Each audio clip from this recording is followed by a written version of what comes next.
Welcome to Podcast 83, a regular look at the news, stories, and trends related to Michigan's 83 counties from the Michigan Association of Counties. Good afternoon. Welcome to Podcast 83, 81, everyone, the podcast put on by the Michigan Association of Counties.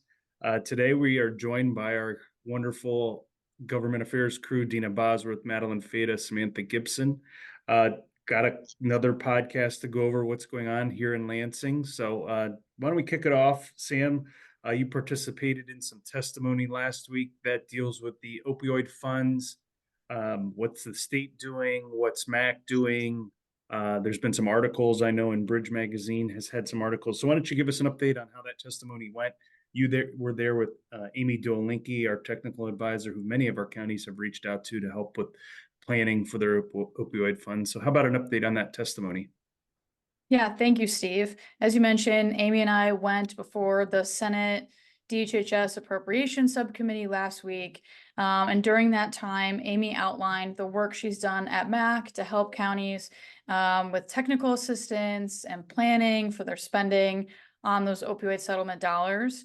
Our feeling on feedback from senators after that committee hearing was that they were really glad and impressed to hear about what was going on at MAC and the benefits that counties have from Amy's services. Now, it is important to note that I don't believe anyone has started spending their settlement dollars yet, and that's because counties are really taking the time to hear from stakeholders and make sure that as many people as possible are engaged in the process and that they're going to spend those dollars as effectively as they can. On the flip side, there was testimony from the Opioid Advisory Commission. That body was created by the legislature. And then testimony from DHHS. There are some discrepancies between those two groups.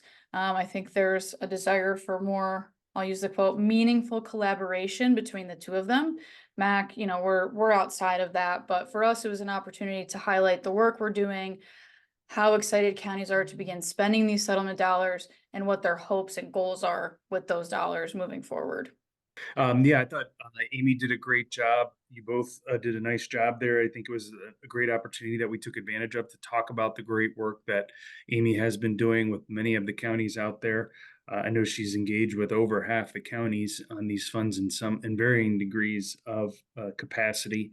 She's up in the UP right now working with some UP counties on a plan they have was for a more regional approach. I know there's some counties downstate that are looking at regional approaches as well that may not have the capacity individually. So that's great to see. Anything that surprised you from that testimony or that hearing?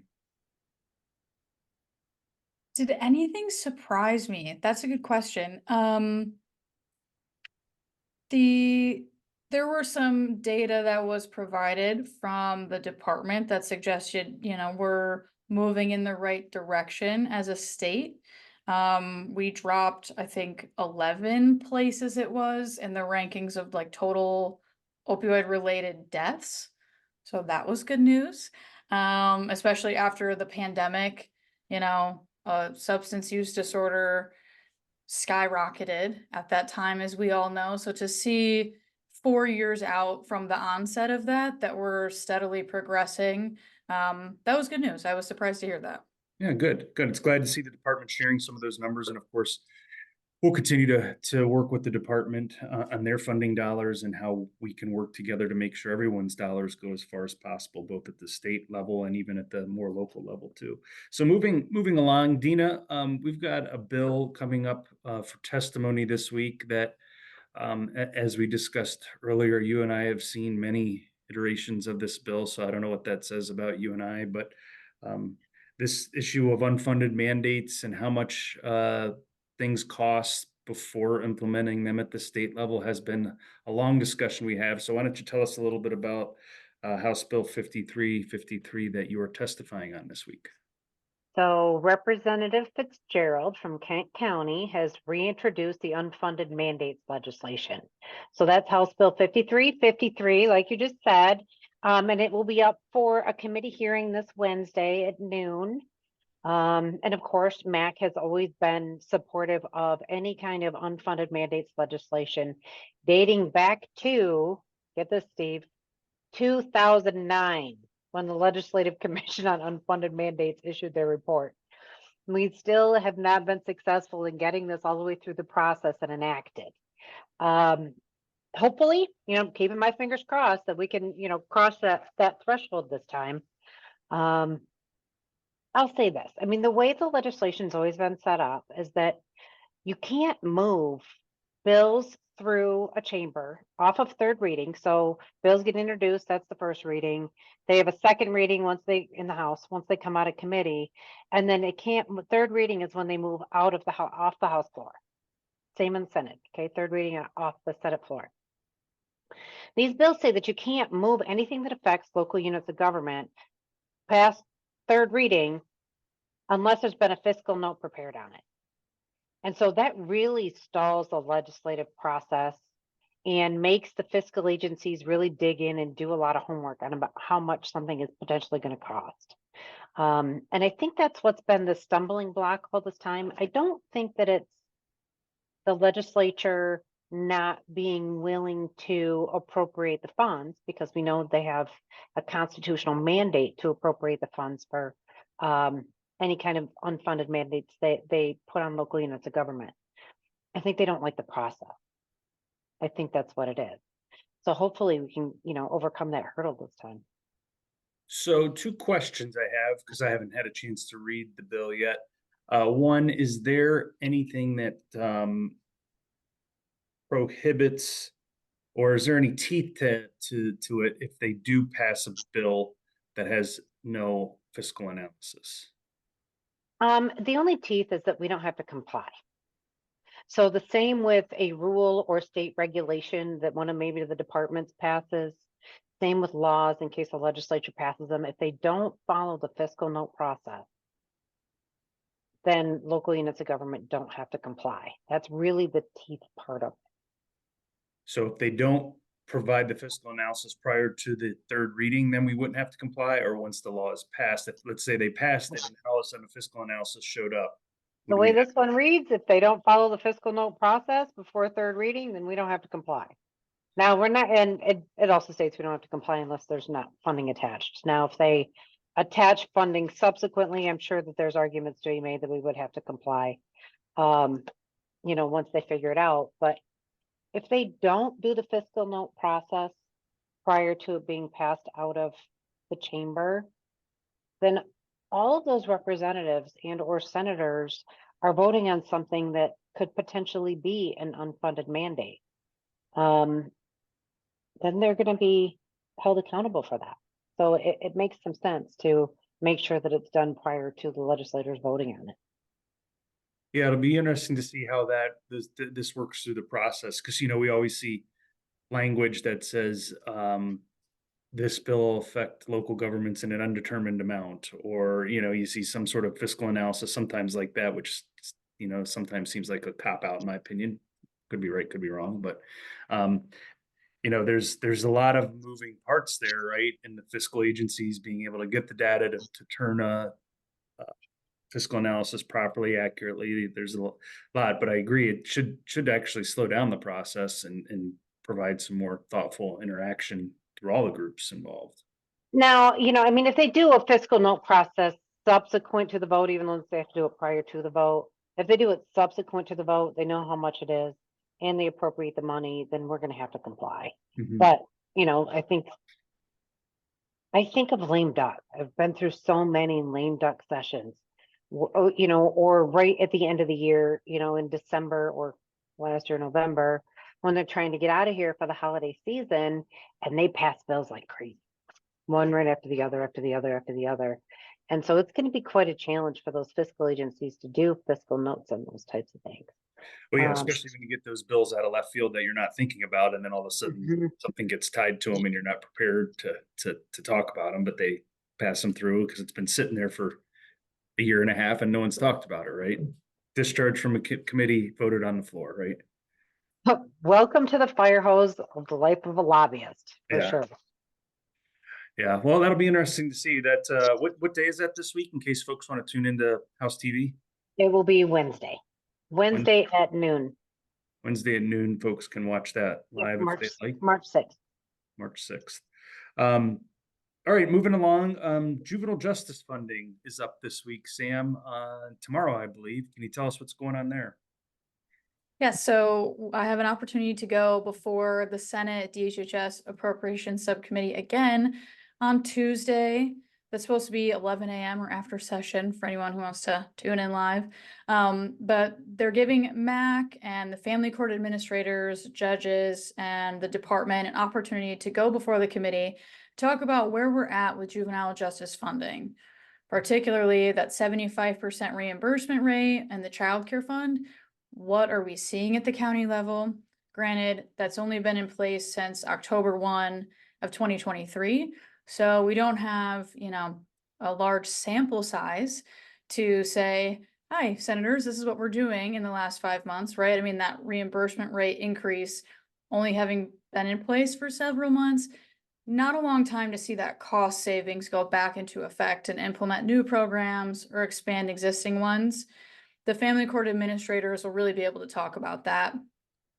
Tomorrow, we really want to hone in on the need to address the staffing shortage with juvenile justice funding and how state dollars can go even further to implement juvenile justice reform.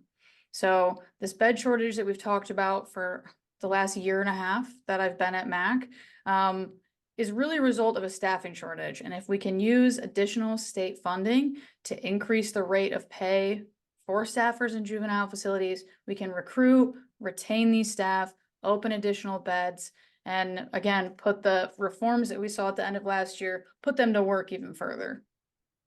Yeah, that's great. Yeah, there's a little bit of a short time frame there to provide, quality feedback, but it's great we're getting the opportunity to do so. Wish it was a little longer time frame, but you take what you can get, right?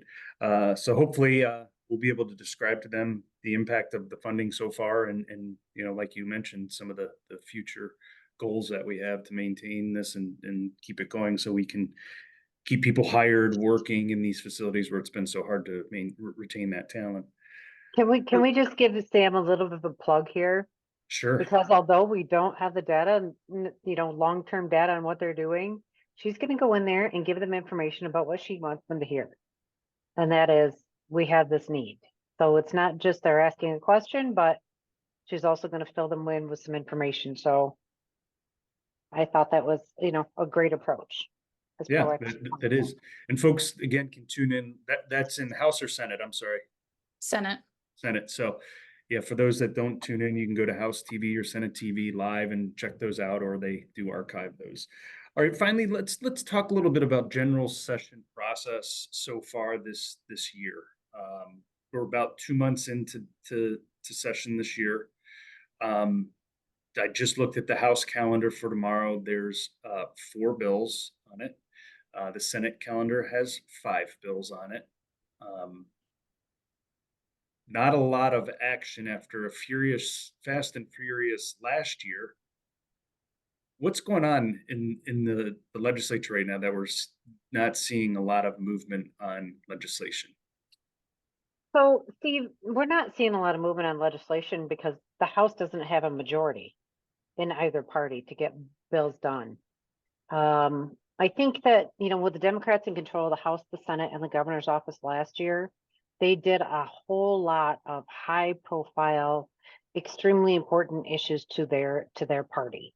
They worked fast and furious and got all kinds of things done and enacted. And then this year, because there isn't a clear majority in the House until after those special elections happen in April, I think they're kind of stuck.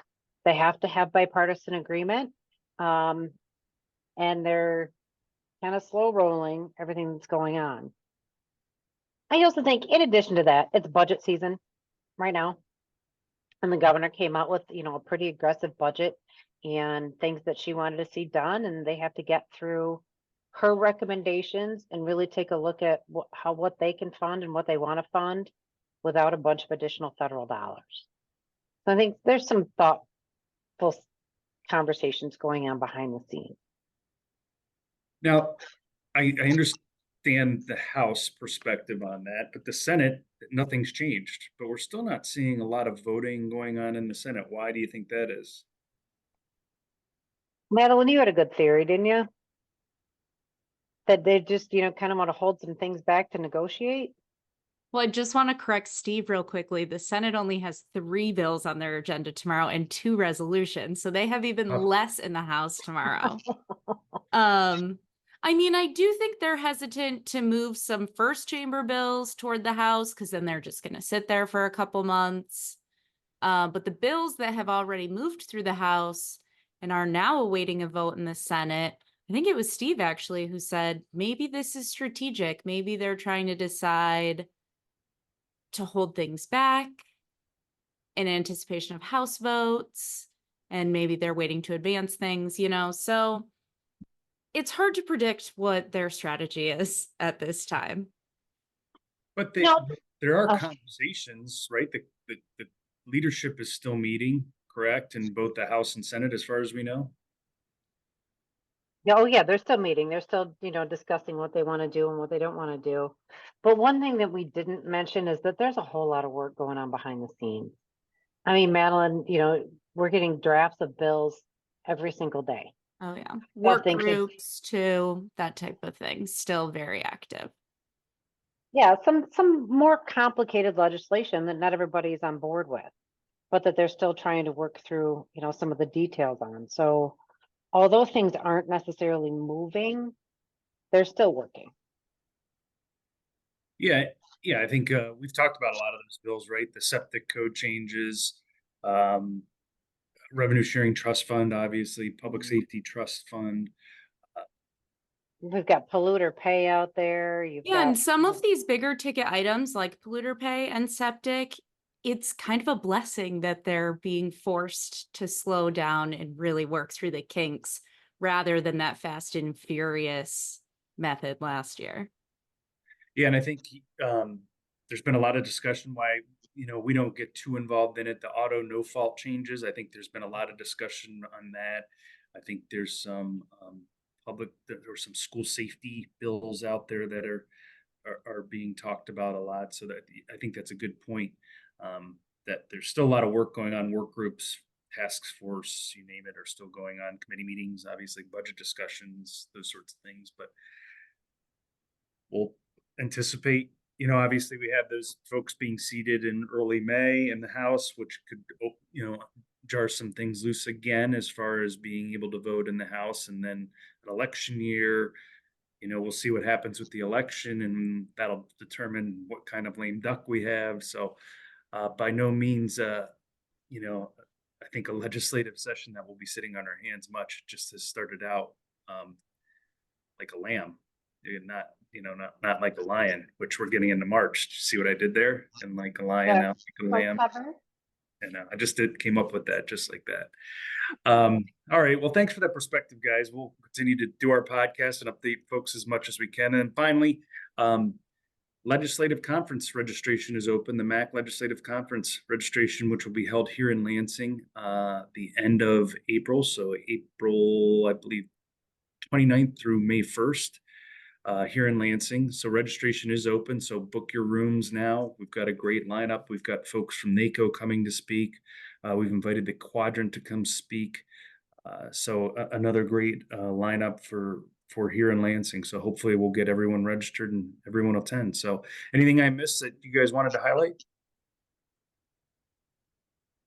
All right. Well, great. Thanks, everyone. Have a great week.